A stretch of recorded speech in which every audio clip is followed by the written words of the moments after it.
The world is restless under the yoke of a dictatorship of no alternatives. There is now a very restricted repertory of live options for the organization of different parts of social life throughout the world. And there seems to be no alternative. That repertory has become the fate of the contemporary societies. The role of transformative thought and of transformative action is to rebel against this fate by enlarging this repertory. Now, the attempt to create alternatives is resisted by the combination of conservatism with confusion.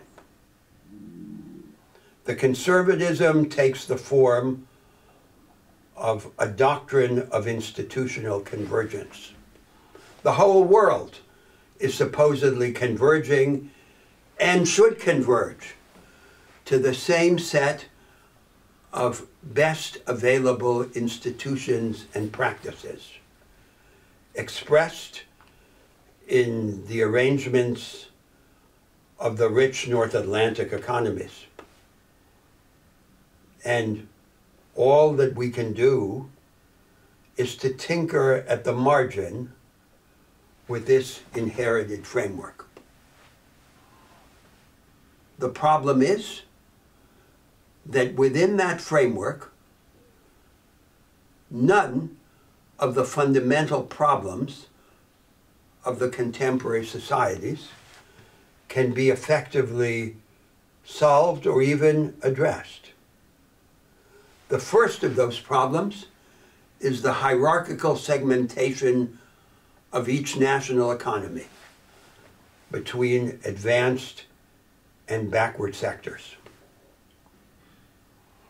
And that segmentation has become the fundamental cause of both economic stagnation and economic inequality.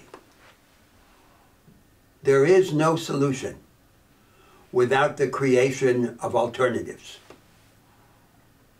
These alternatives are not just local heresies. They're not just adaptations of the present orthodoxy to the circumstances of particular countries. They are bids to create a universalizing heresy, an alternative not just for one country, but for the world, as liberalism and socialism were in the 19th century. But we have a problem without historical precedent. Like the liberals and socialists of the 19th century, we must recognize the primacy of structural change. But unlike them, we can no longer bring ourselves to believe in the adequacy and authority of any dogmatic institutional blueprint. How then can we create structural alternatives without succumbing to a structural dogmatism? We must find the way along the way. We must create institutions that among their attributes have the characteristic of facilitating their own correction in the light of experience.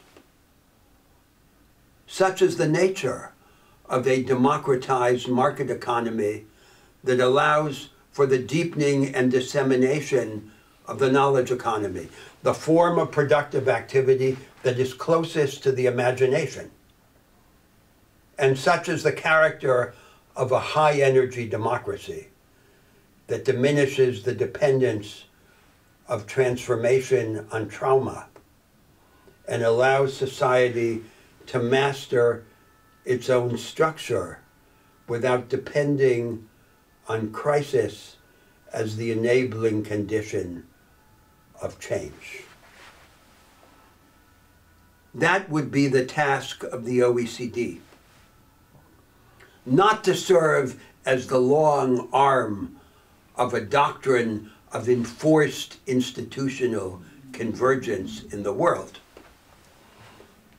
but to help organize this search for alternatives in the whole world. Not to preach a consensus, a convergence, but to help inform and organize a dissensus in the search for a new alternative throughout the world. An alternative of inclusion, an alternative of empowerment, an alternative of experimentation, an alternative that reconciles the need for structural alternatives with the avoidance of structural dogmatism. Imagination, imagination to the rescue, and the OECD as the friend of the practical imagination, of the marriage of imagination to hope.